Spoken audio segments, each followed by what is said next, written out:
ओम शांति। आज बाबा ने कहा, मीठे बच्चे, तुम्हें डबल अहिंसक बनना है। मनसा वाचा कर्मणा, तुम कभी किसी को दुख नहीं दे सकते हो। प्रश्न, कल्प कल्प जिन बच्चों ने बाप से पूरा वर्षा लिया, उनकी निशानियां क्या होगी? उत्तर, वे पतित का संग छोड़ बाप से वर्षा लेने के लिए श्रीमत पर चलने लग पड़ेंगे। बाप का जो पहला फरमान है, गृहस्थ व्यवहार में रहते पवित्र बनो, इस फरमान पर पूरा पूरा चलेंगे। कभी प्रश्न नहीं उठेगा कि आखिर भी दुनिया कैसे चलेगी। उनकी आपस में कभी क्रिमिनल असॉल्ट हो नहीं सकती। वे अपने को शिव बाबा के पौत्र, ब्रह्मा के बच्चे, भाई बहन समझकर चलते हैं। गीत माता ओ माता, बच्चों को अब कोई का भी महिमा नहीं करनी है, भक्त महिमा करते हैं। ये गीत भक्ति मार्ग वालों ने मम्मा की महिमा में गाया है, परंतु बेचारे ये नहीं समझते, ये नहीं जानते कि मम्मा ने ऐसी क्या सेवा की, होकर गए हैं उनकी महिमा गाते हैं। परंतु वास्तव में महिमा एक की ही गाई जाती है। वो एक बैठ बच्चों को पढ़ाते हैं और ऐसे बनाते हैं। तुम भी उनके बच्चे हो जो भारत को या विश्व की सेवा करते हो। महिमा भारत की करते हैं, चित्र भी भारत में ही है, पूजा भी जगत अम्बा के यहाँ बहुत होती है, बाहर में नहीं है। कहाँ कहाँ शिव के चित्र हैं, परंतु वो समझते नहीं। वास्तव में महिमा है शिव की, जो शिव बाबा और फिर जगदम्बा और जगत पिता की महिमा निकालते हैं। बाबा से ही सबको श्रीमत मिलती है। तिलवारा मंदिर में सबके चित्र नहीं है, बच्चे तो ढेर है। तुम सब बच्चे राजयोग सीख रहे हो, चित्र तो थोड़े का ही निकालेंगे। तुम जानते हो बाबा हमको स्वर्ग का मालिक बनाते हैं। शिव बाबा उनमें बैठा है। कल्प पहले भी ऐसे ही परमपिता परमात्मा ने हमको राजयोग सिखाया था। अब प्रैक्टिकल बुद्धि से लगता है। जब दूसरे सुनते हैं तो कोई कहते हैं बिल्कुल ठीक बात है, कोई कहते हैं हम कैसे माने। एक जैसे सब नहीं हैं। जब कोई नए आते हैं तो प्रश्न पूछा जाता है, गॉड फादर का नाम कभी सुना है? कब एक भगवान का नाम सुना है? ऐसा कोई मनुष्य नहीं होगा जो कहे कि हम गॉड फादर को याद नहीं करते हैं, क्योंकि अभी सब दुखी है, इसलिए परमपिता परमात्मा को याद ज़रूर करते हैं। सतयुग में ऐसा कोई नहीं कहेंगे कि पतित पावन आओ। दुख में सिमरन सब करते हैं, सुख में सिमरे ना कोई। दुख में सिमरन किसको करते हैं? एक का भल सिमरन करते हैं, परंतु जानते नहीं, सिर्फ महिमा करते हैं। यहाँ तो सारी धर्म की बात है, गाया ही जाता है रिलीजन इज माइट। कौन से रिलीजन में इतनी माइट है? सभी रिलीजन में तो इतनी माइट नहीं है। बाप आकर एक देवी देवता धर्म स्थापन करते हैं। बाबा को कहा जाता है ऑल माइटी। तो जो धर्म स्थापन करते हैं उसमें भी माइट है। तुम जानते हो हम देवता धर्म वाले बनते हैं तो हमारे में कितनी माइट आती है। हम बाप से राजाई लेते हैं, हम कोई हिंसा नहीं करते। सतयुग में दोनों हिंसा नहीं होती, एक काम कटारे की हिंसा, दूसरी जिस पर क्रोध करना, कुछ बुरा अक्षर कहना, यह भी बाण चलाना है, जिसको वायोलेंस भी कहा जाता है। तुम किसी को दुख नहीं दे सकते। बाबा कितना अच्छा सिखलाते हैं, सबको सुखी बनाओ। मुख्य बात काम कटारी चलाना, ये सबसे बड़ी हिंसा है। बंदूक आदि चलाना, मारना, ये भी हिंसा है। कोई भी प्रकार के किसी को दुख देना हिंसा है। इसलिए बाबा ने कहा काम महाशत्रु है। गाया भी जाता है अहिंसा परमो देवी देवता धर्म। उनमें दोनों हिंसाएं नहीं थी, कभी भी किसी को मनसा वाचा कर्मणा दुख नहीं देती थी। बाप आकर स्वर्ग की स्थापना करते हैं। कल्प पहले की थी अब फिर कर रहे हैं। कल्प पहले की थी अब फिर कर रहे हैं। किसी को मारना, पीटना, क्रोध करना सबसे छुड़ा देते हैं। मुख्य बात है पवित्रता की, इसलिए राखी बंधन गाया हुआ है।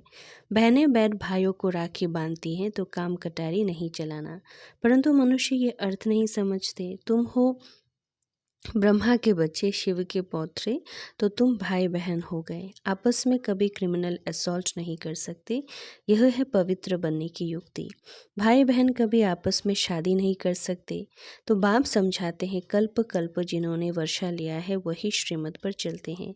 अधर कुमारी कुमारी कन्या का भी मंदिर है ना, गृहस्थ से निकल फिर बाप के बच्चे बने हैं तो उन्हों को अधर कहा जाता है। ज़रूर होकर गए, अब फिर प्रैक्टिकल में है। ऐसे मत समझो कि हम पवित्र बनेंगे तो सृष्टि कैसे चलेगी। हाँ, अब यह तो पतित दुनिया हो गई, अब चाहिए पावन दुनिया। पतित दुनिया तो चलते ही रहते हैं, बंद नहीं होती है, तो तुम्हें पतितों का संग छोड़ना पड़े। बाबा आकर विकारी दुनिया की रचना बंद कराते हैं। सतयुग से निर्विकारी दुनिया शुरू होगी। बाप आकर बच्चों को फरमान करते हैं, फिर कोई माने और ना माने। श्रीमद् भगवानुवाच, भगवान बच्चों को वेद पढ़ाते हैं। क्या बनाएंगे? ज़रूर भगवान भगवती बनाएंगे। जो जैसा है वो ऐसा ही बनाएगा। निराकार भगवान बैठ निराकार आत्माओं को पढ़ाते हैं इस शरीर द्वारा। यह है बाबा का लॉन्ग बूट। बाबा को शरीर तो चाहिए ना, उनकी शरीर रूपी जूती पुरानी हो गई। जब नई थी तो गोरी थी, अब काली हो गई। बाबा ने समझाया, तुम इस समय श्याम हो फिर सुंदर बनते हो। इस समय हर एक श्याम बन गया, उनको 84 जन्म लेने पड़े। श्री कृष्ण पहले सुंदर था, धीरे धीरे सुंदरता कम होती गई। श्री कृष्ण का भी चित्र है, नरक को लात मार रहे और हाथ में स्वर्ग है। कहते हैं मैं स्वर्ग में सुंदर था और नरक में श्याम हूँ तो लात मारता हूँ। जो भी सूर्यवंशी घराने के हैं वो सब सुंदर थे। सारी डिनाइस्टी राज्य करती थी। अब सभी काले बन गए हैं, इसलिए श्याम सुंदर चला आता है। श्री कृष्ण की आत्मा ही पहले जन्म लेती है। श्री कृष्ण के साथ सारी राजधानी भी थी। सभी पुरुषार्थ कर रहे हैं फिर से गोरा बनने के लिए। कहते हैं कालीदह ने कालीदह में सर्फ ने डसा। यह भी अभी की बात है, माया सबको डसती रहती है। माया ने सबको काला बना दिया। बाबा फिर से गोरा बनाते हैं। स्वर्ग में ऐसा होगा नहीं, वहाँ 21 जन्म सदा सुखी रहते हैं, अकाले मृत्यु कभी होता नहीं। अभी देवी राजधानी स्थापन हो रही है। बाप आकर सबको राज्य भाग्य देते हैं, और कोई धर्म स्थापन करने वाला राज्य भाग्य नहीं दे सकते। इब्राहिम बौद्ध आदि राजाएं नहीं स्थापन करते, वो सिर्फ धर्म स्थापन करते, फिर धर्म की वृद्धि होती जाती है। उनको वास्तव में गुरु भी नहीं कहा जा सकता, क्योंकि गुरु करते हैं सदगति के लिए। वो तो आते हैं धर्म स्थापन करने, ना कि सदगति करने। उनके पिछाड़ी उनके धर्म है, और उनके पिछाड़ी उनकी धर्म की आत्माएं नीचे उतरती हैं। तो गुरु भी वास्तव में कोई को कह ना सके। सबकी सदगति करने वाला शिव बाबा है। उनके लिए ऐसा नहीं कहेंगे कि वो जन्म लेते हैं, ये रॉन्ग हो जाता है। ये अवतार लेते हैं। जन्म लेना अर्थात गर्भ में आना। मैं गर्भ से जन्म नहीं लेता हूँ, अवतार लेता हूँ, परंतु कैसे आते हैं ये कोई समझते नहीं है। मैं परमधाम से आकर इन तन में प्रवेश करता हूँ। मुझे शरीर तो चाहिए ना, और चाहिए बड़ा शरीर। छोटे तन से तो बात कर ना सके। मैं अनुभवी रथ बहुत जन्म के अंत के जन्म वानप्रस्थ अवस्था में आता हूँ। गाते भी हैं कि मैं इनके जन्मों को जानता हूँ। यह अनेक जन्मों को नहीं जानता, अब तो जानते हैं। एक बार बता देता हूँ, पहले ये देवता था, 84 जन्म लेते लेते अंतिम जन्म में आ गए, तब मैंने इनमें प्रवेश किया। यह है कल्याणकारी जन्म। बाबा आकर उनके द्वारा पढ़ाते हैं, तो यह माता भी हैं। वास्तव में यह है माता, परंतु सर्विस पिता के रूप में करते हैं, इसलिए मम्मा को निमित्त बनाया है। तुम बच्चे भी उनके साथ निमित्त बनते हो, सबको स्वर्गवासी बनने का रास्ता बताते हो। मनुष्य मरते हैं तो कहते हैं स्वर्गवासी हुआ, यह पुरुषार्थ नहीं करते। हम तो स्वर्गवासी बनने के लिए पुरुषार्थ कर रहे हैं। सतयुग में लक्ष्मी नारायण थे, उन्हों को स्वर्ग का मालिक बनाने वाला कौन? ज़रूर नहीं थे, तब बनाया। इसमें तकलीफ की कोई बात नहीं। बाबा सिर्फ राय देते हैं कि गृहस्थ व्यवहार में रहते इस अंतिम जन्म में पवित्र बनो। अब पुरानी दुनिया का विनाश होना है। सतयुग में रावण को जलाते नहीं। मनुष्य कहते हैं यह रस्म अनादि चली आती है, परंतु कब से चली जानते नहीं। द्वापर से रावण को जलाना शुरू किया है। रावण का कोई ठिकाना नहीं है। शिव बाबा का ठिकाना है परम धाम।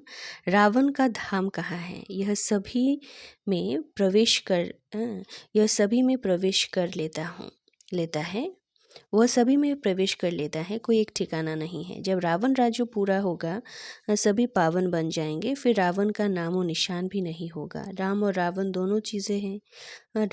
राम स्वर्ग स्थापन करते हैं, रावण दुखी बनाते हैं। मैं कोई सर्वव्यापी नहीं हूँ, रावण सर्वव्यापी है, फिर मैं आकर इन भूतों को निकालता हूँ। यह भूत ही सभी को दुख देते हैं। इन भूतों पर विजय पहनाकर स्वर्ग का मालिक बनाता हूँ। तुम बच्चे सभी स्वर्गवासी बनने के लिए पुरुषार्थ कर रहे हो। वो लोग कहते हैं स्वर्गवासी हुआ, तो फिर रोते क्यों हो? यहाँ तो वैभव ही वैभव है। मनुष्य को स्वर्ग ही याद पड़ता है, परंतु पुनर्जन्म भी फिर नरक में ही लेते हैं। तुम जब सतयुग में हो तो पुनर्जन्म सतयुग में ही मिलता है। अब नर्क बदल स्वर्ग आने वाला है, दुख की दुनिया बदल सुख की दुनिया आने वाली है। अब स्वर्ग का सदगति दाता आया है सबको सुखी बनाने के लिए। 6 धारणा के लिए मुख्य सार। 1 नंबर पॉइंट, डबल अहिंसक बन मन वचन कर्म से किसी को दुख नहीं देना है, पवित्रता की सच्ची राखी बांधनी है। 2 नंबर, पतितों का संग छोड़ एक बाबा के फरमान पर चलना है, स्वर्ग का मालिक बनने के लिए भूतों पर विजय प्राप्त करनी है। वरदान, हर कर्म का बोझ बाप पर छोड़ स्वयं ट्रस्टी बन रहने वाले डबल लाइट फरिश्ता भव। हिम्मत रखने वाले बच्चों को बाप दादा सदा ही मदद करते हैं। बच्चे श्रेष्ठ संकल्प करते और बाप हाजिर हो जाते हैं। सिर्फ बाप के ऊपर सारा कार्य छोड़ दो तो बाप जाने कार्य जाने। खुद अपने ऊपर जवाबदारियों का बोझ नहीं उठाओ, ट्रस्टी बनकर रहो तो सदा हल्के डबल लाइट फरिश्ता बन उड़ते रहेंगे। दिल साफ तो मुराद हासिल हो जाती है। स्लोगन, ओम उनसा के पंख साध हो तो उड़ती कला में उड़ते रहेंगे। अच्छा, ओम शांति।